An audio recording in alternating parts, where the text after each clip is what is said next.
ആദരണീയരായ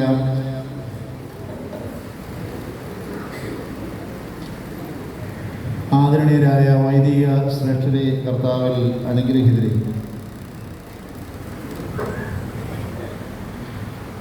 മനുഷ്യ സമുദായത്തിൻ്റെ രക്ഷയെ സംബന്ധിച്ച് ഏറ്റവും നിർണായകമായ ഒരു ദിവസമാണ് ആരാധനാപരമായത്. നമ്മുടെ കർത്താവ് ജനിക്കുമെന്നുള്ള ആ വലിയ സന്ദേശം നസറേത്തിലെ ഒരു ഭവനത്തിൽ മറിയാമിൻ്റെ അടുക്കൽ ദൂതൻ എത്തിക്കുകയാണ്.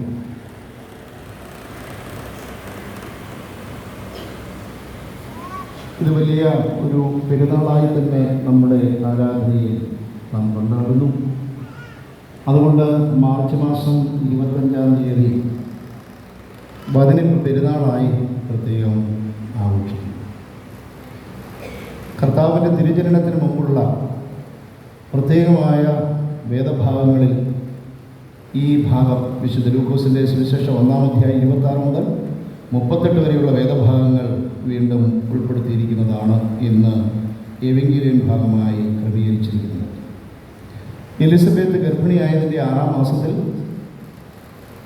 ഗബ്രിയേൽ ദൂതൻ, ഗബ്രിയേൽ എന്ന വാക്കിൻ്റെ അർത്ഥം ദൈവ മനുഷ്യൻ, ഗബ്രോദ് ഏൽ, a man standing between God and a human being, a mediation between God and the creation. ദൈവ മനുഷ്യൻ, ദൈവപുരുഷൻ നസറേത്തിലേക്ക് വന്ന് ഈ സദ്വർത്തമാനം അറിയിക്കുകയാണ്. ലഘുവായി ചില കാര്യങ്ങൾ, എന്നാൽ വളരെ പ്രധാനമായത് ഓടിച്ച് ഞാൻ പറയാം. ഏറ്റവും പ്രധാനമായ ഒരു സന്ദേശം, ദൈവപുത്രൻ ജനിക്കും. ലോകത്തിൻ്റെ ആരംഭം മുതൽ അനേക സംസ്കാരങ്ങളിൽ, അനേക മതങ്ങളിൽ തങ്ങളുടെ ഇപ്പോഴത്തെ സ്ഥിതി മാറി മറിഞ്ഞ് ഒരു നല്ല ദിനം വരുമെന്ന ശുഭപ്രതീക്ഷ, ഇസ്രായേലിനെ സംബന്ധിച്ച് തങ്ങളെ വീണ്ടെടുക്കുവാനുള്ള രക്ഷകൻ വരുമെന്ന വളരെ വ്യക്തമായ പ്രതീക്ഷയുടെ പൂർത്തീകരണമാകുന്ന ഈ മഹത്തായ സന്ദേശം സാധാരണ ഒരു വീട്ടിലോട്ടാണ് വരുന്നതെന്നുള്ളത് ഓർത്തിരിക്കുക. യേശുദമ്പുരാൻ്റെ മുന്നോടിയായ യോഹന്നാൻ സ്നാപകൻ, യോഹന്നാൻ മാതാവിന് ജനിക്കുമെന്നുള്ള സന്ദേശം വരുന്നത് എവിടെയാണ്? സക്കറിയ പുരോഹിതൻ ബലിയർപ്പിക്കുമ്പോൾ യെരുശലേം ദേവാലയത്തിലാണ് ആ സന്ദേശം എത്തുന്നത്. അത് ലോകത്തിന് മഹാസന്തോഷമല്ല. ലോകത്തിന് മഹാസന്ദേശം, ലോകത്തെ വീണ്ടെടുക്കുന്ന രക്ഷകൻ ജനിക്കുമെന്ന സന്ദേശം, അത് വീട്ടിലോട്ട് വരുവാൻ തക്കവണ്ണം ദൈവം ഹിതമാണ്. അപ്പോൾ അത് സാധാരണമായ ഒരു വീട് ആണോ എന്ന് ചോദിച്ചാൽ അതിൻ്റെ സ്ട്രക്ചർ കൊണ്ടും മറ്റനേക വശങ്ങൾ കൊണ്ടും is N ordinary house, but the nature of the house is different in the sense that the great announcement of the good news is being preached to that house. ആ ഭവനം ഗലീലയിലെ നസറേത്തിൽ അതിൻ്റെ ആ ഗ്രാമീണ ഭംഗി കൊണ്ടും ഗ്രാമീണമായ നിഷ്കളത കൊണ്ടും ഒക്കെ സാധാരണമാണെങ്കിലും പ്രാർത്ഥന കൊണ്ടും വിശുദ്ധി കൊണ്ടും പ്രതീക്ഷ കൊണ്ടും പ്രത്യാശ കൊണ്ടും ഇസ്രായേൽ ജനത്തിൻ്റെ വീണ്ടെടുപ്പുകാരന് വേണ്ടി ഒരുങ്ങിയിരുന്ന ഒരു അനുഗ്രഹിക്കപ്പെട്ട ഭവനത്തിലാണ് ഈ സന്ദേശം എത്തുന്നത്. നമ്മുടെ ഭവനങ്ങളും ഈ ദൈവഭവനത്തിന് തുല്യമായി ദൈവത്തിൻ്റെ സന്ദേശത്തെ ഉൾക്കൊള്ളുന്ന, ക്രിസ്തു ജനിച്ച മഹാസന്തോഷത്തെ ഉൾക്കൊള്ളുന്ന ഭവനങ്ങളാക്കി മാറ്റാൻ നിങ്ങൾക്ക് കഴിയണം.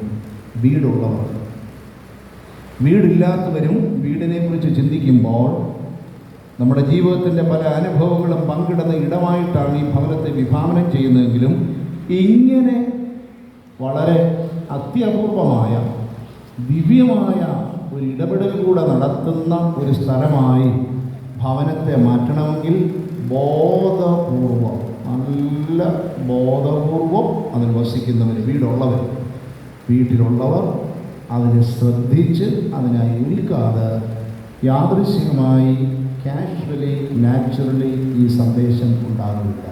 അപ്പോൾ ക്രിസ്തുവിൻ്റെ ജനനത്തെക്കുറിച്ചുള്ള അറിയിപ്പ് നമ്മുടെ ഭവനത്തിൽ ലഭിച്ചാൽ നമ്മുടെ അനേക സന്ദേഹങ്ങൾ, അതായത് ഇതെങ്ങനെ സംഭവിക്കും, അതെല്ലാം നിഷ്പ്രഭമായിപ്പോകും. മറിയം തന്നെ ഒരു പെൺകുട്ടി ആയതുകൊണ്ട്, ഒരു ബാലിക ആയതുകൊണ്ട് ഇങ്ങനെയുള്ള ചോദ്യങ്ങളൊക്കെ ധാരാളം ചോദിക്കുന്നുണ്ട്. പക്ഷേ അതൊക്കെ വളരെ പെട്ടെന്ന് ഉത്തരം കണ്ടെത്താൻ കുടുംബജീവിതം നയിക്കുന്നവർക്കറിയാം. പുറത്ത് പറയാവുന്നതും പുറത്ത് പറയാൻ പ്രയാസമുള്ളതുമായ വിങ്ങിപ്പൊട്ടുന്ന, പുകയുന്ന ധാരാളം ജീവിത അനുഭവങ്ങളിലൂടെ കടന്നു പോകുന്നതാണ്. അത് സംശയിക്കാത്ത കാര്യം. പക്ഷേ ആ ചോദ്യത്തിൻ്റെ ഉത്തരം, how we come across this, how we get out of this, how we resolve these bamboozling problems, these hard times, ഇതിൻ്റെ ഉത്തരം നമുക്കറിയില്ല, ദൈവം നമുക്ക്. രണ്ടാമത്, കന്യക മറിയാമിൻ്റെ വളരെ നൈസർഗികമായ ചില സംശയങ്ങൾ ദൂതൻ പറയുമ്പോൾ അത് കേട്ടിട്ട് പ്രത്യുത്തരമായി ചോദിക്കുന്നുണ്ട്, ഇതെങ്ങനെ സംഭവിക്കും? കാരണം ആ ഒരു അഭിവാദനം തന്നെ, ആ ഗ്രീറ്റിംഗ് തന്നെ വളരെ വ്യത്യസ്തമാണ്. അപ്പോൾ കന്യാമറിയാമ ഒരു യഹൂദ ബാലികയാകിയാൽ, ഭക്തിയോടെ വളർത്തപ്പെട്ടവളാകിയാൽ, അവരുടെ വീട്ടിൽ പഴയ നിയമത്തിൻ്റെ ആ ഓർമ്മകൾ നല്ലവണ്ണമുണ്ട്. അപ്പോൾ ആ തിരുവചനത്തിൽ ഒരിടത്തും ഇന്ന് വരെ ദൂതൻ ചെന്ന് പറയാത്ത ഒരു സന്ദേശമാണ് ഇത് പറയുന്നത്. അതുകൊണ്ടാണ് തുടക്കത്തിൽ മറിയാം പരിഭ്രമിച്ചു പോയെന്ന് മാത്രമല്ല ഒരു റിമാർക്ക് ഇവിടെ എഴുതിയിരിക്കുന്നത്, ഇതെന്ത് വന്ദനം. നിയമത്തിലൊക്കെ ദൈവദൂതന്മാർ പ്രത്യക്ഷപ്പെട്ടിട്ടുണ്ട്, പ്രവാചകന്മാരെയും മറ്റ് തിരഞ്ഞെടുക്കപ്പെട്ടവർക്കും അഭിമുഖമായി സംസാരിച്ചിട്ടുണ്ട്. പക്ഷെ സച്ച് എ ഗ്രീറ്റിംഗ് ഒരിടത്തും ഉണ്ടായിട്ടില്ല. അപ്പോൾ she was stunned after hearing the greeting from Gabriel. അപ്പോൾ പറഞ്ഞു, ഭയപ്പെടേണ്ട. വീണ്ടും ഈ കാര്യങ്ങളുടെ വിശദാംശങ്ങളിലേക്ക് പോയപ്പോൾ മറിയാം ചോദിച്ചു, ഇതെങ്ങനെ സംഭവിക്കും? ഞാൻ വിവാഹിതയായ ഒരു സ്ത്രീയല്ല, പിന്നെ എങ്ങനെ ഒരു മകൻ ജനിക്കും? ആ മകനെക്കുറിച്ചുള്ള ധാരാളം തരത്തിലുള്ള പ്രത്യാശയും അവൻ്റെ പദവിയെക്കുറിച്ചൊക്കെ പറയുന്നുണ്ട്. പക്ഷേ അതിനെ ഒരു മകൻ ജനിക്കണം, അത് എങ്ങനെ സംഭവിക്കുമെന്നുള്ള ഒരു സ്വാഭാവികമായ ചോദ്യത്തിനും ദൈവത്തിനൊന്നും അസാധ്യമല്ല എന്ന് പറയുമ്പോൾ, ഇതാ ഞാൻ കർത്താവിൻ്റെ ദാസി, നിന്റെ വാക്കുപോലെ എനിക്ക് ഭവിക്കട്ടെ എന്ന് മറിയാം പറയുകയാണ്. അവിടെ ഉപയോഗിക്കുന്ന ഒരു വാക്ക് മലയാളത്തിൽ ശ്രദ്ധിച്ചു, ഇതാ ഞാൻ കർത്താവിൻ്റെ ദാസി, ഇതാ നിന്റെ ചാർച്ചക്കാരിയായ എലീശയുമായും ഗർഭം ധരിച്ചിരിക്കുന്നു. മലയാളത്തിൽ ഇത് വായിക്കുമ്പോൾ ഈ വാക്കിന് പ്രത്യേകമായ ഒരർത്ഥമുണ്ട് എന്ന് ആരെങ്കിലും ചിന്തിച്ചെങ്കിൽ നല്ലത്. സാധാരണഗതിയിൽ ചിന്തിക്കുകയില്ല, ഉണ്ടോ? അപ്പം ഇതാ എന്ന് മലയാളത്തിലേക്ക് ഇവിടെ വിവർത്തനം ചെയ്തിരിക്കുന്നത് മൂലഭാഷയിൽ, അതായത് ഗ്രീക്ക് ഭാഷയിൽ നിന്നുള്ള രണ്ട് വാക്കുകൾ ചേർന്നിട്ടുള്ള ഒരു വാക്കാണ്. ആ വാക്കിൻ്റെ മലയാള തൽസമമാണ് ഇതാ. അതിന് വേദശാസ്ത്രപരമായി ആന്തരികമായി വളരെ അർത്ഥമുണ്ട്. ഖായ് ഇഡു ഓർ ഇഡു എന്ന് പറയുന്ന ഹൊറോവോ എന്ന ഒരു വെർബിൻ്റെ, അതായത് കാണുക, കാണുന്നു എന്ന് പറയുന്നതിൻ്റെ ഒരു വകഭേദമാണ് ആ ഖായ് ഇഡു. അത് മലയാളത്തിലേക്ക് വിവർത്തനം ചെയ്തപ്പോൾ ഇതാ എന്ന് പറയുക. ഇതിന് വലിയ പ്രാധാന്യമുള്ളത് എന്താണെന്ന് ചോദിച്ചാൽ,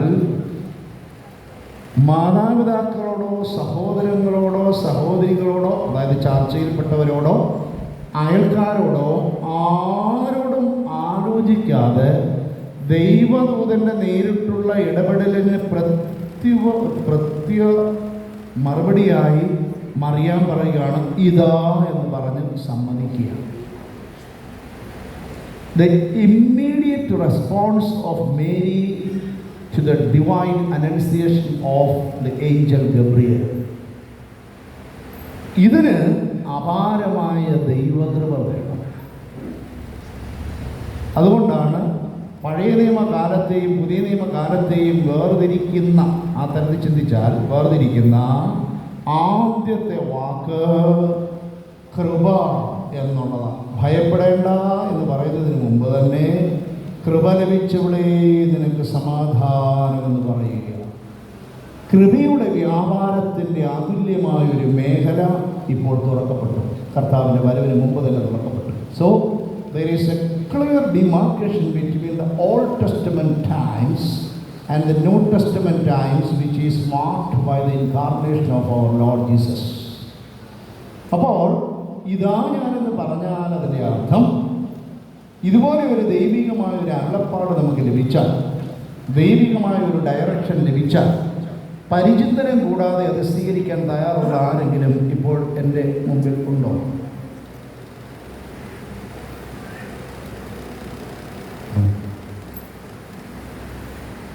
ഇവിടെയാണ് മനുഷ്യൻ്റെ ഭൗതികമായ രീതിയിലുള്ള ചിന്തയും ബുദ്ധിയുടെയും ഒരു പ്രകാശനം വരുന്നത്.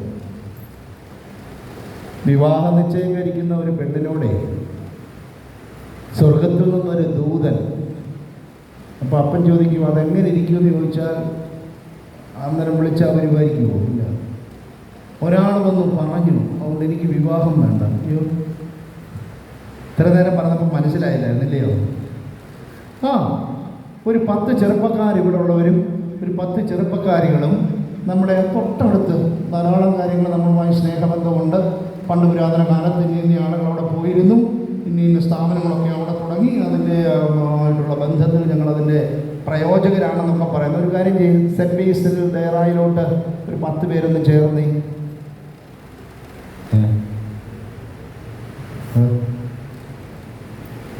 അവിടെ കോൺവെൻ്റ് ഇല്ല അല്ലയോ, നമുക്ക് പത്തനാപുരത്തോട്ട് പോവാം. 10 പേര്. അപ്പം അത് വീട്ടിൽ ചെന്ന് പറഞ്ഞാൽ അവിടുത്തെ പ്രതികരണം എന്തായിരിക്കും? വിവാഹ നിശ്ചയം കഴിഞ്ഞിരിക്കുന്ന ഒരു ബാലിക 13 വയസ്സ് മുതൽ യഹൂദ പെൺകുട്ടികളെ വിവാഹം കഴിപ്പിക്കുന്ന അവിടുത്തെ അത് ലീഗലായ വിവാഹപ്രായമാണ്. ആ പ്രായം കഴിഞ്ഞ ഒരാളിനോട് ദൂതൻ വന്ന് പറയുമ്പോൾ ഇതാ ഞാൻ കർത്താവിൻ്റെ ദാസി എന്ന് പറഞ്ഞ് സമർപ്പിക്കാൻ കഴിയുന്ന ദാസന്മാരും ദാസികളും ആരുണ്ട് സഭയിൽ ഇന്ന് ലോകത്തിലെന്നാണ് ഞാൻ ചോദിച്ചത്. അത്രമാത്രം ഒരു സെക്കൻഡ് തോട്ട് ലോകത്തിൻ്റെ ബുദ്ധിയുള്ളവർ ഈ ഇത്രയും പഠിച്ച് MSc പഠിച്ചെല്ലാം കഴിഞ്ഞ് എനിക്ക് ജോലി കിട്ടാൻ പോകുന്ന നീ ബേസ് വേറായി പോയി, ഇനി ഒരു പാവനായി ഭിക്ഷാംശമായി മോളെത്ര ഈ ലോകത്തിൻ്റെ ഈ ഒരു ബുദ്ധി പ്രയോഗിക്കാതെ തന്നെ പരിപൂർണമായി അവിടെ വെച്ച് തന്നെ കന്യാമറിയാം ദൈവത്തിന് സമർപ്പിച്ചു എന്നുള്ളത്. ഇതിന് വളരെ പ്രാധാന്യം ക്രിസ്തുശാസ്ത്രപരമായി ഉണ്ട്. ഇന്നത്തെ നമ്മുടെ ഇടവകയുടെ പ്രത്യേകത വരുമ്പോൾ ഞാൻ അതിൻ്റെ പ്രത്യേകത എന്താണെന്ന് പറയാം. ദൈവത്തിന് ഒരു കാര്യം അസാധ്യമല്ല എന്ന് പറഞ്ഞ് ദൂതൻ പോയി.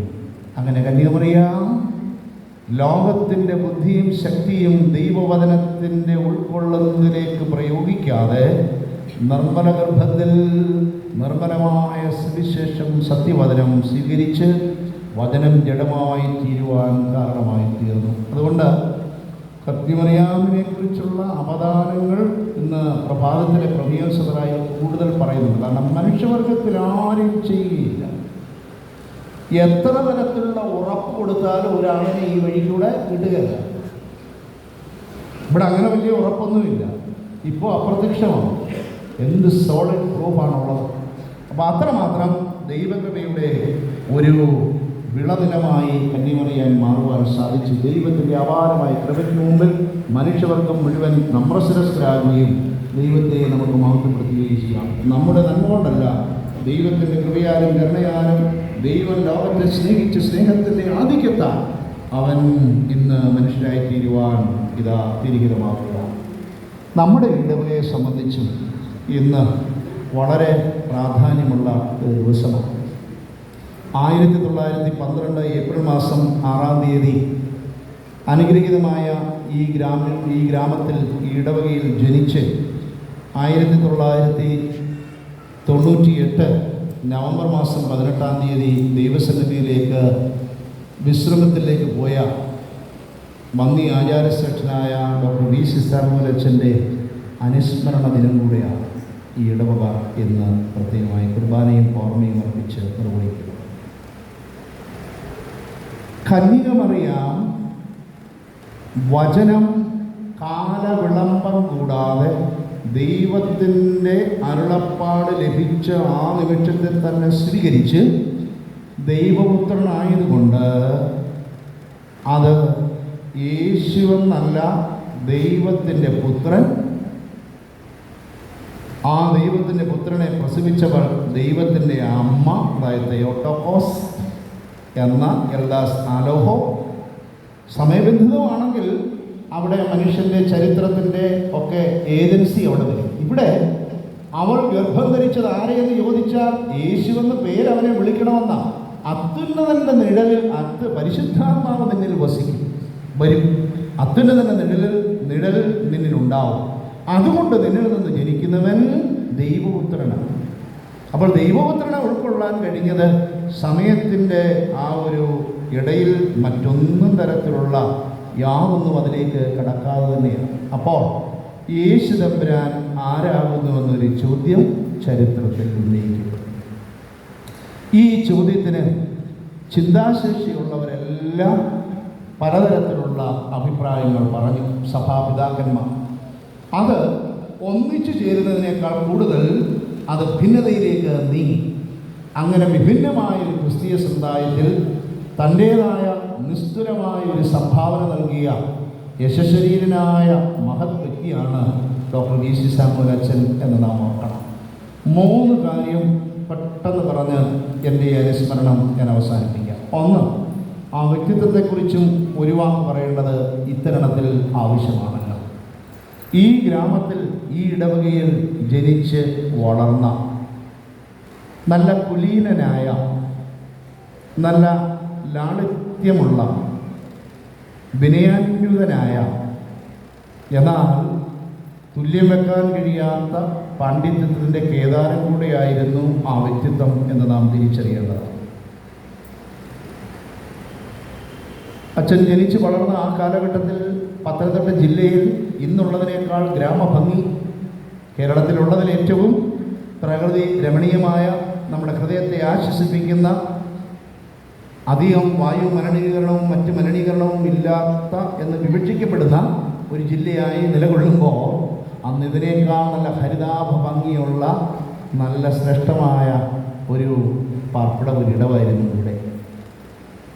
ആ വ്യക്തിത്വം ഭവനത്തിൽ നിന്ന് നല്ല വിദ്യാസമ്പന്നരും നല്ല കുലീനരും, അതുകൊണ്ട് തന്നെ പുസ്തകങ്ങളെ പ്രണയിക്കുകയും അത് വീട്ടിൽ സൂക്ഷിക്കുകയും അത് മക്കൾക്ക് പകരുകയും ചെയ്യുവാൻ പ്രത്യേകം താല്പര്യം കാണിച്ച മാതാപിതാക്കളുടെ, പ്രത്യേകിച്ച് പിതാവിൻ്റെയും ഒക്കെ പരിചരണത്തിലും ശിക്ഷണത്തിലും വളർന്നു വരുവാൻ ഇടയായത് വലിയൊരു അനുഗ്രഹമാണ്. പിതാവ് ഒരിക്കൽ പറഞ്ഞുവല്ലോ, നിനക്ക് ഞാൻ ശമൂവേൽ എന്ന പേരിട്ടിരിക്കുന്നത് തന്നെ ഞാൻ പ്രത്യേകം തിരഞ്ഞെടുത്ത് നീ അപ്രകാരമാകണമെന്നുള്ള ഒരു ആഗ്രഹത്തോടു കൂടിയാണെന്ന് നന്നേ ചെറുപ്പത്തിൽ ആ മകനെ പറഞ്ഞ് മനസ്സിലാക്കി. ആ വ്യക്തിത്വത്തെക്കുറിച്ച് പറയുമ്പോൾ ഏതാനും ചില സവിശേഷതകൾ അതിനോട് ചേർക്കേണ്ടതാണ്. അദ്ദേഹം നന്നേ ചെറുപ്പത്തിൽ തന്നെ വായനാശീലവും ചിന്താശീലവുമുള്ള ഒരു വ്യക്തിയായി രൂപപ്പെട്ടു വന്നതുകൊണ്ട് മറ്റ് അനേകം ഭാഷകൾ പഠിക്കുവാൻ ആഗ്രഹിച്ചു. ഈ പ്രദേശത്തോട് തൊട്ടുരുമി കിടക്കുന്നതായ മഞ്ഞരിക്കരയിൽ അന്ന് സുറിയാനി ഭാഷ മാതൃഭാഷയായി ശക്തമായി ഉപയോഗിച്ചിരുന്ന ദേശത്ത് നിന്ന് ഇവിടേക്ക് വന്ന വിദേശ മൽപ്പാന്മാരുടെയും പിന്നീട് അത്യുന്നത മഹാഗുരുപദ ശുശ്രൂഷയിലേക്ക് വന്നവരോടും ഒക്കെ ചേർന്ന് നന്നേ ചെറുപ്പത്തിൽ തന്നെ ഇടപെടാനും ആ സുറിയാനി ഭാഷ സ്വന്തം മാതൃഭാഷ പോലെ ഉപയോഗിക്കാൻ അദ്ദേഹത്തിന് സാധിച്ചു. ഇന്നും അപൂർവ ചില ഇടങ്ങളിൽ സുറിയാനി ഭാഷ മാതൃഭാഷ പോലെ ഉപയോഗിക്കാൻ വിൽപ്പത്തിയുള്ളവർ അപൂർവമായി ചില ഇടങ്ങളിലുണ്ട്. എല്ലാവരും ഇല്ല, കാരണം അത് ഡെഡ് ലാംഗ്വേജ് ആയി. മലയാള ഭാഷ അന്നത്തെ കാലത്ത് സംസ്കൃത വ്യാകരണത്തോടുകൂടി പഠിച്ചതുകൊണ്ട് മലയാളം നല്ല സാഹിത്യ ഭാഷയായി ഉപയോഗിക്കുവാൻ, സംസ്കൃത ഭാഷ നന്നായി ഉപയോഗിക്കുവാൻ, അതുകൊണ്ട് തന്നെ ഭാരതത്തിൻ്റെ ആത്മാവിനെ, അതിൻ്റെ താത്വിക തലങ്ങളെ വശമാക്കുവാൻ തക്കവണ്ണം ഇന്ത്യൻ ഫിലോസഫിയൊക്കെ നൈസർഗികമായ ആകർഷണത്താൽ തന്നെ അതിൻ്റെ സത്യങ്ങളെ അറിയുവാൻ തക്കവണ്ണം അദ്ദേഹത്തിന് സാധിച്ചു. നല്ല ഇംഗ്ലീഷ് ഭാഷ, അന്നത്തെ കാലത്ത് ഫുൾ A+ കിട്ടുക എന്നുള്ളതല്ല, ജയിച്ചാൽ തന്നെയും അവ നന്നായി ആ ഭാഷ ഉപയോഗിക്കുവാൻ വിൽപ്പത്തി നേടിയിരിക്കും. നേടാത്തവർ മറ്റൊരു മോഡറേഷൻ കൂടെയും ജയിക്കുകയില്ല. അങ്ങനെ നല്ല വിദ്യാഭ്യാസ പശ്ചാത്തലത്തിൽ കൂടെ രൂപപ്പെട്ട ഒരു വ്യക്തിത്വമായിരുന്നു അദ്ദേഹം. ദൈവിക ശുശ്രൂഷയിലേക്ക് വിളിക്കപ്പെട്ടപ്പോൾ വളരെ തിരഞ്ഞെടുക്കപ്പെട്ട ഈ ആചാര അനുഷ്ഠാനങ്ങളൊക്കെ രൂപീകരിച്ചിരിക്കുന്ന പുണ്യപിതാക്കന്മാരാൽ ആ തലത്തിലേക്ക് ഉപനയനം ചെയ്യപ്പെട്ട് അതിൻ്റെ ആന്തരിക അർത്ഥങ്ങൾ ധ്യാനിച്ച് മനസ്സിലാക്കി നല്ല അറിവും ജ്ഞാനവും അനുഭവവും സമ്മേളിപ്പിച്ച വ്യക്തിത്വമായി രൂപപ്പെട്ട് പൗരോഹിത്യ ശുശ്രൂഷയിലേക്ക് അദ്ദേഹം തിരഞ്ഞെടുക്കപ്പെട്ടു. ആദ്യമേ ലഭിച്ചതായ ആ അടിസ്ഥാനം, ഈ ഗ്രാമത്തിൽ നിന്ന് ലഭിച്ചതായ ശുദ്ധിയും നിഷ്കളങ്കതയും നൈർമല്യവും ലാളിത്യവും ഒക്കെ ജീവിതത്തിൻ്റെ ഉന്നത പടവുകൾ കയറിയപ്പോഴും നഷ്ടപ്പെട്ടു പോകാതെ അതിൽ തന്നെ ജീവിതാന്ത്യം വരെ നിൽക്കുവാൻ സാധിച്ചതുകൊണ്ടാണ് ബുദ്ധിപരമായും സഭയുടെ എല്ലാ സഭകളുടെയും വേദശാസ്ത്രപരമായ നിലപാടുകളെക്കുറിച്ച് ചിന്തിച്ചാൽ പകരം വെക്കാൻ കഴിയാത്തതായ നൂതന വെളിച്ചം ആ ഗവേഷണ രംഗത്ത് നൽകുമ്പോഴും അത് അനേക തലത്തിൽ വ്യാഖ്യാനിച്ച് ആരാധനയ്ക്കായും സഭാചരിത്രത്തിനായും വേദശാസ്ത്രത്തിനായും എക്യുമെനിക്കൽ ബന്ധത്തിലായിട്ടായാലും ഫിലോസഫിക്കായും മനുഷ്യബന്ധങ്ങൾക്കായും അതിനെയൊക്കെ ചാലിച്ച് ഉപയോഗിക്കുമ്പോഴും ആദ്യമേ രൂപപ്പെട്ട ആ അനിതരസാധാരണമായ വ്യക്തിത്വത്തിൻ്റെ നൈർമല്യത നഷ്ടപ്പെടാതെ ജീവാന്ത്യം വരെ പിടിച്ച ഒരു മഹാരഥനാണ് ഡോക്ടർ V.C. സാമുവൽ അച്ഛൻ. എന്താണ് അച്ഛൻ്റെ ഈ ക്രൈസ്തവ ലോകത്തിന് നൽകിയതായ സംഭാവന എന്ന് രണ്ടാമതായി ചിന്തിക്കുമ്പോൾ, ആർക്കും പകരം വെക്കാൻ കഴിയാത്ത തരത്തിലുള്ള ഒരു പന്ഥാവ്, ഒരു ജീവിത വഴി വെട്ടി തുറന്ന് ആദ്യമേ യാത്ര ചെയ്തു പോയ അനിതരസാധാരണനായ ഒരു വ്യക്തിത്വമാണ് ഡോക്ടർ V.C. സാമുവൽ അച്ഛൻ. AD 451 ഇന്ന് തുർക്കി എന്ന് വിശേഷിപ്പിക്കപ്പെടുന്ന രാജ്യത്തെ ഒരു സ്ഥലമായ കൽക്കിദോനിൽ വെച്ച് നടന്നതായ ഒരു സുന്നകദോസ്, അതിനു മുമ്പുള്ള 3 സാർവത്രിക സുന്നകദോസുകളാണ് നമ്മുടെ സഭ ഉൾപ്പെടെയുള്ളത് ലോകത്തിലെ എക്യൂമെനിക്കൽ സഭയായി സുന്നകദോസുകളായി സ്വീകരിക്കുന്നത്. അതിനുശേഷം ഓറിയൻ്റൽ ഓർത്തഡോക്സ് സഭകൾ സ്വീകരിക്കാത്ത തരത്തിൽ, കാരണം അതിൻ്റെ വിഷയങ്ങളെ സംബന്ധിച്ചും അത് വിളിച്ചു കൂട്ടിയ രീതിയെ സംബന്ധിച്ചും അതിലെടുത്ത തീരുമാനങ്ങളെ സംബന്ധിച്ചും നമുക്കത്ര സ്വീകാര്യമാകാത്തത് കൊണ്ട് മറ്റ് പല സുന്നകദോസുകളും ബൈസന്റിയൻ റോമൻ പാരമ്പര്യങ്ങളുള്ള സഭ എക്യുമെനിക്കൽ എന്ന് പറഞ്ഞ് സ്വീകരിക്കുമെങ്കിലും നമ്മളതിൽ നിന്ന് വിട്ടു നിൽക്കുന്നതാണ്. അവിടെ ക്രിസ്തുവിൻ്റെ വ്യക്തിത്വത്തെയും ക്രിസ്തുവിൻ്റെ സ്വഭാവത്തെയും സംബന്ധിച്ച് ചർച്ചയാണ് നടന്നത്. അതുകൊണ്ടാണ് പറഞ്ഞത്, ഈ അനുസ്മരണം നിർവഹിക്കുന്ന ഈ ദിവസം നമ്മുടെ കർത്താവ് ജനിക്കുമെന്ന് അറിയിപ്പ് ലഭിച്ച ദിവസമാണ്. ഈ അറിയിപ്പ് ലഭിച്ചില്ലെങ്കിൽ നമുക്ക് ഇവർക്ക് ആർക്കും ഒരു ചർച്ചയ്ക്കുള്ള വക ലഭിക്കത്തില്ലായിരുന്നു. അന്ന് മുതൽ ഇന്ന് വരെയും ഇനിയുള്ള കാലത്തും പരിമിതനായ മനുഷ്യൻ്റെ ഗ്രഹണശേഷിക്ക് വിധേയപ്പെടുന്ന ഒന്നല്ല മനുഷ്യാവതാരം ചെയ്ത് നമ്മുടെ മുമ്പിൽ അവതരിപ്പിക്കപ്പെട്ട ക്രിസ്തു എന്ന ദൈവപുത്രൻ്റെ അസ്തിത്വത്തെയും വ്യക്തിത്വത്തെയും സ്വഭാവത്തെയും ഒക്കെ കൂലങ്കഷമായി ചർച്ച ചെയ്ത് നമുക്ക് മനസ്സിലാക്കാൻ കഴിയുക എന്നത്. എങ്കിൽ പോലും അവതാരം ചെയ്യപ്പെട്ട ജഡാവതാരം ചെയ്ത ക്രിസ്തുവിനെ കുറിച്ച് ക്രിസ്തീയ സഭയ്ക്ക് ചില വ്യക്തമായ വേദശാസ്ത്ര നിലപാടുകളും അവൻ ആരാകുന്നു എന്നുള്ളത് കൊണ്ട് അത് എനിക്ക് എന്ത് എന്നുള്ളതായ ആ അസ്തിത്വപരമായ ഒരു ചോദ്യത്തെക്കുറിച്ച് ഗൗരവമായി ചിന്തിച്ചപ്പോൾ അവിടെ യേശുക്രിസ്തുവിൻ്റെ സ്വഭാവത്തിന് 2 വശം ഉണ്ട് എന്നുള്ള തീരുമാനത്തിലേക്ക് നീങ്ങുവാനിടയായി. ഇതിനെ സംബന്ധിച്ച ചില സൂചനകൾ അതിന് മുമ്പുള്ള എക്യൂമെനിക്കൽ മീറ്റിങ്ങുകൾ വന്നുവെങ്കിലും അന്ന് അവിടെ ചർച്ച ചെയ്ത് അവസാനിപ്പിച്ച കാര്യം ഇവിടെ വീണ്ടും പുനരായി വരികയും അവിടെ ചില നിലപാടുകൾ സ്വീകരിക്കുകയും ചെയ്യും. അന്ത്യോക്യൻ വേദശാസ്ത്രത്തിൻ്റെയും അലക്സാണ്ട്രിയൻ വേദശാസ്ത്രത്തിൻ്റെയും രണ്ട് സ്കൂൾ ഓഫ് തിയോളജിക്കൽ തോട്ട്സാണ്. അതിൻ്റെ നിലപാടുകൾ വ്യത്യസ്തമായി തീർന്നു. അലക്സാണ്ട്രിയൻ തിയോളജിക്കൽ നിലപാട് മനുഷ്യാവതാരം ചെയ്ത യേശുക്രിസ്തുവിൻ്റെ ദൈവത്വവും മനുഷ്യത്വവുമാകുന്ന രണ്ടെങ്കിലും ഒന്നാകുന്ന ഏകസ്വഭാവം എന്ന നിലപാട് സ്വീകരിക്കുമ്പോൾ, അന്ത്യോക്യൻ വേദശാസ്ത്രത്തിൻ്റെതായ ഒരു നിലപാട് മനുഷ്യാവതാരം ചെയ്ത ക്രിസ്തുവിൻ്റെ ദൈവത്വം എന്ന ഒന്നും മനുഷ്യത്വം എന്ന ഒന്നുമായ രണ്ട് സ്വഭാവം എന്ന ഒരു നിലപാടിലേക്ക് നീങ്ങി. രണ്ട് സ്വഭാവം എന്നുള്ളത് ശക്തമായി തീരത്തക്ക രീതിയിൽ ഈ സുന്നകോസ് വിളിച്ചു കൂട്ടി നടത്തിയ മാർഷൻ എന്ന് പറഞ്ഞ ചക്രവർത്തിയാണ് അത് വിളിച്ചു കൂട്ടിയതെങ്കിലും അതിൽ നിർണായകമായ രാഷ്ട്രീയ അതുപോലെ തന്നെ സഭാപരമായ സ്വാധീനം അന്നേ ശക്തിപ്പെട്ട 5-ാം നൂറ്റാണ്ടിൽ വന്നുകൊണ്ടിരുന്നതായ പോപ്പ് ലിയോ ഒന്നാമൻ്റെ ടൂം ഓഫ് റോം എന്ന് പറയുന്ന ഒരു ചാക്രിക ലേഖനത്തിലല്ലേ അദ്ദേഹത്തിൻ്റെ ഒരു ബോളായിൽ കൂടി അത് വ്യക്തമാക്കി അവിടെ നിലപാട് വെച്ചു. ഇതിൽ നിന്ന് വിഭിന്നമായ ചില നിലപാടുകൾ സത്യസന്ധമായി അവതരിപ്പിക്കപ്പെട്ടതായ യൂത്തിക്കോസിനെയും ദിയസ്കോറോസ് എന്ന സഭാപിതാവിനെയും ഒക്കെ നിഷ്കരണം അതിൽ നിന്ന് പുറത്താക്കുകയും ചിലരെ പിന്നീട് ഉപദ്രവിക്കുകയും കൊല്ലുകയും ചെയ്യും. അങ്ങനെ നമ്മുടെ സഭകൾ ഉൾപ്പെടുന്നതായ ഓറിയന്റൽ സഭകൾ വിഭാവനം ചെയ്ത വേദശാസ്ത്രത്തിന് അവർ അന്ന് കൂടി തീരുമാനിച്ചു, ഏക സ്വഭാവവാദികൾ, മോണോഫിസൈറ്റ്സ്. അവിടെ അവരെടുത്ത ആ സ്വഭാവത്തിന് ഡയാഫിസൈറ്റ്സ് മീൻസ് രണ്ട്. ഇത് പറയുമ്പം ഇതെല്ലാ ജാർഗൻസും വിട്ട് ശാന്തമായി ചിന്തിച്ചു നോക്കിയേ, സത്യത്തിൽ നാളെ ആർക്കും അറിയില്ല. ഏതെങ്കിലും മനുഷ്യനറിയാമോ? എങ്കിലും ഒന്നും അറിയാതെ അജ്ഞതയിൽ വിശ്വസിക്കാൻ പറ്റുമോ? ഇല്ല.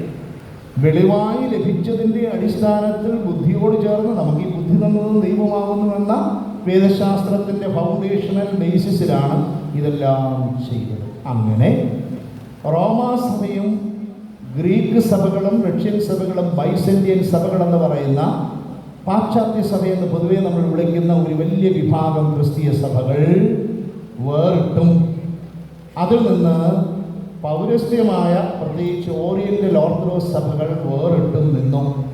ആ വിഭജനം ഉണ്ടായത് ചരിത്രത്തിൽ എത്രാം നൂറ്റാണ്ടിലാണ്? 5-ാം നൂറ്റാണ്ടിൽ. AD 451 ആയതുകൊണ്ട് 5-ാം നൂറ്റാണ്ട്. അതങ്ങനെ നിലനിന്നു. 6-ാം നൂറ്റാണ്ട് മുതൽ ഇങ്ങനെ 20-ാം നൂറ്റാണ്ട് വരെ ചരിത്രത്തിൽ ഈ വിള്ളൽ, ഈ വിഘടനം, ഈ ഡിവിഷൻ, ഈ ഭിന്നത. നമ്മളിന്ന് ഇപ്പം യേശുക്രിസ്തുവിനെ കുറിച്ചോ വിശ്വാസത്തെക്കുറിച്ചോ ആരെങ്കിലും പരിഹസിച്ചാലും അത് തെറ്റാണെന്ന് വന്നാലും നമ്മുടെ ഒരു ചർച്ചാ വിഷയമല്ല. അത്രമാത്രം നമ്മുടെ ജീവിത സാഹചര്യങ്ങളിൽ നമ്മൾ തൃപ്തിപ്പെട്ടു പോകുന്നതുകൊണ്ട് അതൊന്നും ഒരു വേദവിപരീതമായ ഒരു ശിക്ഷണ നടപടിക്കോ ഒന്നും ഇന്ന് ആരും ശ്രമിക്കുന്നില്ല എന്നതല്ല. കർത്താവിനെക്കുറിച്ച് വളരെ ഗൗരവമായി ചിന്തിച്ചുകൊണ്ടത് ഗൗരവമായ കാര്യമാകിയാൽ ആ സഭയിലുള്ള പിതാക്കന്മാർ, പൗരസ്ത്യ സഭയിലുള്ള പിതാക്കന്മാരെയും സഭയെയും വേദവിപരീതികളെന്ന് മുദ്രകുത്തുകയും അവരോട് യാതൊരുവിധ സംസർഗവും പാടില്ല. വേദവിരീതികൾ വരുമ്പോഴത്തേക്ക് അവർ അയ്യോ വേദവിരി വരുന്നെന്ന് പറഞ്ഞാൽ അവരെ നിൽക്കുന്നിടത്ത് നോടും. അത്രമാത്രം ശക്തമായി ക്രിസ്തീയ സഭയെ ഭിന്നിപ്പിച്ച ഈ ഒരു നിലപാട് 15 നൂറ്റാണ്ടുകൾക്ക് ശേഷം 20-ാം നൂറ്റാണ്ട് ഈ ഗ്രാമത്തിൽ ജനിച്ചു വളർന്നു, ഇവിടെ മാമോദീസായേറ്റു, മാതാപിതാക്കൾ വളർത്തപ്പെട്ടു, ഈ ഇടവേള സൺഡേ സ്കൂൾ അധ്യാപകരിൽ നിന്ന് ഈ വിശ്വാസത്തിൻ്റെ ബാലപാഠങ്ങൾ സംസ്വീകരിച്ച് ഈ ദേശത്ത് നിന്ന് അനേക ഭാഷകളും അതിനുള്ള വിൽപ്പത്തികളും നേടി ശ്രീയാനി പിതാക്കന്മാരോട് ചേർന്നുള്ള ജീവിതത്തിൽ ആ ഭാഷയും വേദശാസ്ത്രവും പഠിച്ച് പിന്നീട് ബുദ്ധിയുടെ ആ അത്യുന്നതമായ ശൃംഗത്തിലേക്ക് ഉയർത്തപ്പെട്ട് കഴിഞ്ഞ് അദ്ദേഹം ഇതാ അങ്ങനെ സഭകളെ വിഭജിച്ചതായ ഈ സുന്നകോസിൻ്റെ തീരുമാനങ്ങളെക്കുറിച്ച് പഠിക്കുവാൻ തക്കവണ്ണം പിന്നീട് ഇടയായി. അങ്ങനെ ആ സുന്നകോസ് വിളിച്ചു കൂട്ടാനിടയായിട്ടുള്ള സഭാപരമായ സാഹചര്യം, രാഷ്ട്രീയപരമായ സാഹചര്യം, അതിനു വേണ്ടിയുള്ളതായ നടപടികൾ, അതിലെടുത്ത തീരുമാനങ്ങൾ, അതിൻ്റെ തീരുമാനത്തിലേക്ക് നയിച്ച ചർച്ചകൾക്കുള്ള അടിസ്ഥാനപരമായ രേഖകൾ, അതിനുശേഷം സംഭവിച്ചിട്ടുള്ളതായ ഈ പറയുന്ന തരത്തിലുള്ള സഭാപരവും പിന്നീട് പൊളിറ്റിക്കലായി ഉണ്ടായിട്ടുള്ളതായ സംഭവ വികാസങ്ങൾ, അതിനുശേഷം സഭകളിലുണ്ടായ ഭിന്നത, ഇതെല്ലാം അതിൻ്റെ മൂലത്തിൽ നിന്ന്. അപ്പോൾ അതിന് ഗ്രീക്ക് ഭാഷ നമ്മുടെ ഈ ഓമല്ലൂർ പ്രദേശത്ത് സംസാരിക്കുന്ന മലയാളം പോലെ മനസ്സിലാകും. കളിച്ചും ചിരിച്ചും സാധാരണ ജീവിതാനുഭവങ്ങളിലൂടെ സാധാരണ മനുഷ്യർ പോയിക്കൊണ്ടിരുന്നപ്പോൾ ഇതിൻ്റെ ബാലപാഠങ്ങൾ പഠിച്ച് ആ ഭാഷയിൽ ക്ലാസിക്കൽ ഗ്രീക്ക്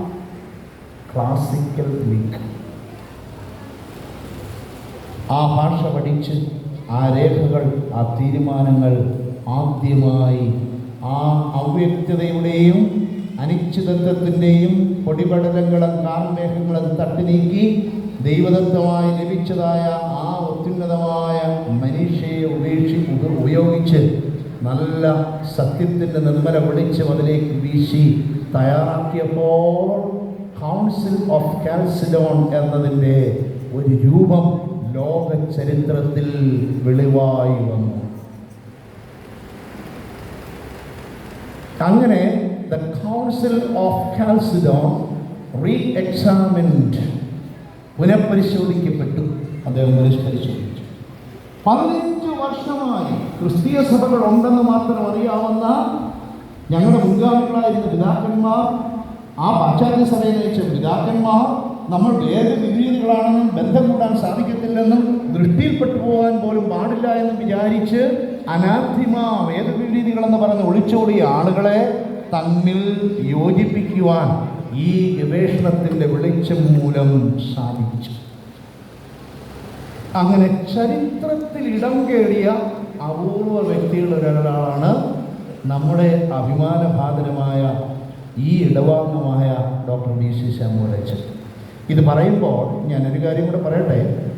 കുഞ്ഞുങ്ങളുൾപ്പെടെ സാധാരണക്കാരായ വിശ്വാസികളുടെ മുമ്പിൽ ഒരു ഞായറാഴ്ച വിശുദ്ധ കുർബാനയോട് ചേർന്ന് പ്രസംഗിക്കുമ്പോൾ വേദശാസ്ത്രപരമായ അത്യുന്നതമായ ചില ചിന്തകളിലേക്ക് കടന്ന് അദ്ദേഹത്തിൻ്റെ യുണീക്ക് തിയോളജിക്കൽ കോൺട്രിബ്യൂഷനെ കുറിച്ച് പറയുന്ന വേദിയിലല്ല.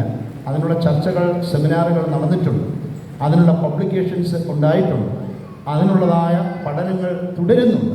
എന്നാൽ ഇവിടെ എല്ലാവർക്കും ലളിതസുന്ദരമായി മനസ്സിലാകുന്ന ചെറിയ ചില കാര്യങ്ങൾ മാത്രമേ പറഞ്ഞുള്ളൂ. പ്രിയമുള്ളവരെ, ഇങ്ങനെ 2 ആഗോള സഭകൾ 2 ധ്രുവമായി ഇങ്ങനെ ഭിന്നിച്ചു നിന്നതിനെ ഒന്നിപ്പിക്കാൻ കഴിയുന്ന വെളിച്ചം നൽകിയ, അതുമൂലം ലോകത്തിൻ്റെ പിന്നീടുള്ള ചരിത്രത്തിൽ മുഴുവൻ ഡെവലപ്പ് ചെയ്തിട്ടുള്ളതായ ഐക്യപരമായ എക്യൂമെനിക്കലായ ബന്ധം, WCC മുതലായ ലോക സമിതികളിൽ സഭകളിലെ പ്രതിനിധികൾ ഒന്നിച്ചിരുന്ന് ചർച്ച ചെയ്യാനും ഒന്നിച്ച് പ്രവർത്തിക്കുവാനും കഴിയുന്നതായ ഒരു സംഭാഷണത്തിൻ്റെയും അനുരഞ്ജനത്തിൻ്റെയും വേദി ഒരുക്കിയത് ഈ പിതാവിൽ നിന്നാണ്. നമ്മുടെ സഭ ജന്മം നൽകിയിട്ടുള്ളതിൽ ബുദ്ധിപരമായും യുണീക്കായ ചരിത്ര കോൺട്രിബ്യൂഷൻ വെച്ച് നോക്കുമ്പോൾ ഡോക്ടർ DC ശാമുവൽ അച്ഛന് തുല്യമായ പണ്ഡിതനും അതുപോലെ തന്നെ വേദശാസ്ത്ര പരാംഗതനുമായ മറ്റൊരാൾ ഇതുവരെ ഉണ്ടായിട്ടില്ല. ക്രിസ്തുശാസ്ത്രത്തിൽ, വേദശാസ്ത്രത്തിൽ മാത്രം അദ്ദേഹത്തിൻ്റെ ശ്രദ്ധ കേന്ദ്രീകരിച്ചതുകൊണ്ട് എടുത്ത് കാണിക്കാൻ കഴിയുന്ന, ചരിത്രത്തെ പിടിച്ച് കുലുക്കിയ, ചരിത്രത്തിൽ ഉണ്ടായ വിഘ്നങ്ങളുടെ, വിഭജനങ്ങളുടെ ആഴം, ആ വിടവ് നികത്തുവാൻ കഴിയുന്ന ഒരു കോൺട്രിബ്യൂഷൻ ആരും ഇതുവരെ നൽകിയിട്ടില്ല. പിന്നീട് അദ്ദേഹത്തെക്കുറിച്ച് പറയുമ്പോൾ ഒരു കാര്യം കൂടെ നമ്മൾ ഓർക്കണം. സുറിയാനി ഭാഷ അത് കൈകാര്യം ചെയ്ത ആ ദേശത്തു നിന്ന് വന്ന പിതാക്കന്മാരോട് ചേർന്ന് പ്രവർത്തിച്ച ഒരു യുവാവ്, നന്നേ ചെറുപ്പത്തിൽ തന്നെ എത്തിയ ഒരു യുവാവ്, പിന്നീട് അതെല്ലാം സാഹിത്യത്തിൽ കൂടെയും ആരാധനയിലൂടെയും ഭാഷയിലൂടെയും എല്ലാം മനസ്സിലാക്കിയെങ്കിലും പരിശുദ്ധനായ മാർത്തോമാ ശ്ലീഹ ഭാരതത്തിൽ സ്ഥാപിച്ച ക്രിസ്തീയ സഭ എന്ന നമ്മുടെ കറതീർന്ന സഭ, അതിൻ്റെ വിശ്വാസവും അതിൻ്റെ ആചാരവും അതിൻ്റെ അനുഷ്ഠാനവും അതിൻ്റെ ദേശീയതയും അതിൻ്റെ തനിമയും ജീവിതത്തിൻ്റെ അന്ത്യം വരെ മുറുകെ പിടിക്കുകയും അതായിരിക്കണം നമ്മുടെ സഭയുടെ അസ്തിത്വ ബോധമെന്ന് തൻ്റെ ജീവിതത്തിൽ എഴുത്തുകൊണ്ടും വായന കൊണ്ടും പ്രഭാഷണം കൊണ്ടും പ്രചോദനം നൽകിയ അത്യപൂർവമായൊരു ജന്മമായിരുന്നു ഡോക്ടർ DC ശാമുവൽ അച്ഛൻ്റേത്. അതുമാത്രമല്ല, ഈ പറയുന്ന പുസ്തകം മാത്രമല്ല, സഭ വളരുന്നു എന്നുള്ള, സഭയുടെ വേദശാസ്ത്ര സെമിനാറുകളിൽ പഠിപ്പിക്കുന്നതിന് അതിനു മുമ്പ് ഉപയോഗിച്ചിട്ടുള്ള പാഠപുസ്തകങ്ങൾ ഏത് നിലപാടുള്ളതാണ്, ഏത് പാഠപുസ്തകമാണെന്ന് ചോദിച്ചാൽ അറിയയില്ല. ഉണ്ടായിട്ടുണ്ട് നിശ്ചയമായും. എന്നാൽ നമ്മുടെ സഭയുടെ ചരിത്രത്തിൽ എല്ലാ ചരിത്ര വസ്തുതകളും എടുത്തു വെച്ച് ചരിത്ര അവബോധത്തോടു കൂടി തനതായ ഒരു മെത്തഡോളജിയും ഒരു ഹിസ്റ്ററിയും നമ്മുടെ സഭയ്ക്കുണ്ട് എന്ന് നല്ല പണ്ഡിതോചിതമായ രീതിയിലുള്ള നല്ല നേർവഴി വെട്ടിത്തുറന്നിട്ടുള്ള ഒരു അത്യപൂർവ ജന്മമാണ് ജീസസ് എന്ന്. അതിനുശേഷമാണ് ഇന്ന് കാണുന്നത് പോലെ നമ്മൾ അറിയപ്പെടുന്ന സഭാപണ്ഡിതന്മാർ ഉണ്ടായിട്ടുള്ളത്. ഞാനുൾപ്പെടെയുള്ളവർ സെമിനാരികൾ പഠിച്ച് മനസ്സിലാക്കിയത് ജീവിതത്തിൽ ഇന്ന് അനുഭവിക്കുന്നതുമായ സഭാചരിത്രത്തിൻ്റെ ഏടുകൾ ഞങ്ങൾക്ക് സൂക്ഷ്മമായി ലഭിക്കുന്നത് ഈ മഹാരഥൻ്റെ മനീഷിയിൽ നിന്ന് അങ്കുരിച്ചതായ വരികളിലൂടെ ആ ജീവിതത്തിലൂടെയാണെന്ന് പറയുമ്പോൾ അദ്ദേഹം കടന്നുപോയിട്ടും യശശരീരനായി ഈ സഭയ്ക്ക് പ്രദീപ്തമായ സംഭാവനകൾ നൽകിക്കൊണ്ടിരിക്കുന്നു എന്നുള്ളത് നാം ഓർത്തിരിക്കേണ്ടതാണ്. അങ്ങനെ സഭയുടെ അസ്തിത്വത്തെ വ്യക്തിത്വത്തെക്കുറിച്ച് അഭിമാനം കൊള്ളുകയും എന്നാൽ ആരാധനപരമായുള്ള കടപ്പാടുകൾ മനസ്സിലാക്കുകയും ചെയ്ത് തൻ്റെ ജീവിതത്തിൽ തീക്ഷ്ണമായ തിക്തമായ അനുഭവങ്ങൾ ധാരാളം ഉണ്ടായിട്ടും ഈ സഭയിൽ നിന്ന് ജീവിതത്തിൻ്റെ അന്ത്യം വരെയും മാറാതെ ഈ സഭയിൽ ജനിച്ചു വളർന്ന് കുലീനമായ പിതാവിൽ നിന്ന് ലഭിച്ച ഭവനത്തിൽ നിന്ന് ലഭിച്ച ആ നിർദ്ദേശത്തിൽ കരുപ്പിടിപ്പിച്ച ജീവിതം കൊള്ളുന്ന ജീവിതാനുഭവങ്ങൾ പിന്നീടുണ്ടായപ്പോഴും മാറി മറഞ്ഞു പോകാതെ ആത്മീയ പിതാവായ സെന്റ് തോമസ് ആ പിതാവിന് അഭയം പ്രാപിച്ച് തന്നെ ജനിപ്പിച്ച ആ ചെറിയാൻ എന്ന ആ പിതാവിൽ നിന്ന് ലഭിച്ച അദ്ദേഹത്തിന് കൊടുത്ത വാക്കനുസരിച്ച് ജീവിതത്തിൻ്റെ അന്ത്യം വരെയും ത്യാഗനിർഭരമായ ജീവിതം നയിച്ച ഒരു മഹാരഥനാണ് ഡോക്ടർ വി സി സാമുവൽ അച്ഛൻ. അദ്ദേഹത്തിൻ്റെ സ്മരണ നമ്മളുള്ളിടത്തോളം ഈ സഭയുള്ളിടത്തോളം നിലനിൽക്കും. ലോകത്തിൻ്റെ എല്ലാ വൻകരകളിലും അദ്ദേഹത്തിൻ്റെ വിഖ്യാതമായ ആ പുസ്തകങ്ങൾ അതൊന്നും എളുപ്പമൊന്നും ആർക്കും വായിക്കാൻ സാധിക്കുകയില്ല. അനേക ഭാഷകൾ കൈകാര്യം ചെയ്ത് അപഗ്രഥനം ചെയ്ത് അതിൻ്റെ നല്ല നിഷ്ഠയോടുകൂടി എഴുതിയിട്ടുള്ളതായ പുസ്തകമാകിയാൽ വേഗത്തിൽ നമുക്ക് വായിക്കാമെന്ന് വിചാരിച്ച് 1-2 പേജ് വായിക്കുന്നതല്ലാതെ അതിനപ്പുറത്തേക്ക് കയറുവാൻ സാധാരണക്കാർക്ക് സാധിക്കുകയില്ല. അങ്ങനെ ലോകത്തിലെ വിജ്ഞാനികൾക്ക് കൗതുകം നൽകുകയും ഈ മഹാരഥനെ ഓർക്കത്തക്ക രീതിയിൽ ഗണ്യമായൊരു സംഭാവന നൽകുകയും ചെയ്ത യശസ്വരീനായ വി സി സാമുവൽ അച്ഛന് ജന്മം നൽകിയ ഈ ദേശം അനുഗ്രഹിക്കപ്പെട്ടതാണ്. ഈ ഇടവക അനുഗ്രഹിക്കപ്പെട്ടതാണ്. പുതിയ തലമുറ പ്രായമേറിയവരും എൻ്റെ മുമ്പിലിരിക്കുന്നവർ അച്ഛനെക്കുറിച്ചുള്ള മധുര സ്മരണകളുള്ളവരുണ്ട്, കണ്ടുപരിചയമുള്ളവരുണ്ട്, ഇടപെട്ടിട്ടുള്ളവരുണ്ട്. ആ മഹാനുഭാവൻ്റെ അനുഭവങ്ങളെ ചേർത്ത് നിർത്തുമ്പോൾ ഇതുപോലെ സഭയ്ക്ക് വേണ്ടി ജീവിതം അർപ്പിക്കുവാൻ, ഇതുപോലെ സഭയുടെ വിജ്ഞാന മേഖലയ്ക്ക് തനതായ സംഭാവനകൾ നൽകുവാൻ, തങ്ങളുടെ കുഞ്ഞുങ്ങളെ ഭവനത്തിൽ ചെല്ലും ചോറും കൊടുത്ത് നല്ല ആത്മീയ അന്തരീക്ഷം സൃഷ്ടിച്ച് ദൈവമാതാവ് ഭവനത്തിൽ ജനിച്ച് വളർന്ന് ദൈവപുത്രൻ്റെ വചനത്തെ സ്വീകരിച്ച് ലോകത്തിന് സംഭാവന ചെയ്തതുപോലെ ഈ പിതാവ് നമ്മുടെ സഭയ്ക്ക് ലോകത്തിന് സംഭാവന ചെയ്തതുപോലെ അനേകർ എഴുന്നേറ്റ് വരുവാൻ ഈ പുണ്യപിതാവിൻ്റെ പ്രാർത്ഥന മധ്യസ്ഥ നമുക്കുണ്ടാകട്ടെ എന്ന് ആശംസിക്കുന്നു. ഇങ്ങനൊരു അവസരം ലഭിച്ചതിന് ദൈവത്തെ ഞാൻ മഹത്വപ്പെടുത്തുകയും അച്ഛൻ്റെ അനുസ്മരണയ്ക്ക് വേണ്ടി ഇവിടെ സ്ഥാപിതമായിട്ടുള്ള ആ സമിതിയിലെ എല്ലാ അംഗങ്ങളെയും അനുമോദിക്കുകയും ബഹുമാനപ്പെട്ട അച്ഛനോടും അച്ഛന്മാരോടും ഭാരവാഹികളോടുള്ള നന്ദി സ്നേഹം അർപ്പിച്ചുകൊണ്ട് ഞാൻ എൻ്റെ വാക്കുകളെ ഉപസംഹരിക്കുന്നു. ദൈവം ഏവരെയും അനുഗ്രഹിക്കട്ടെ. അച്ഛന് വേണ്ടി പ്രത്യേകമായ പ്രാർത്ഥനയിൽ ഇപ്പോൾ നടത്താം. ചാത്തന്മാരും മഹിമയെ നിന്നയന്മാരും അഭിഷിക്ത മുഖം തിരിപ്പിക്കല്ലേ നിന്ദാസൻ ദാവീദിൻ മൂലം ും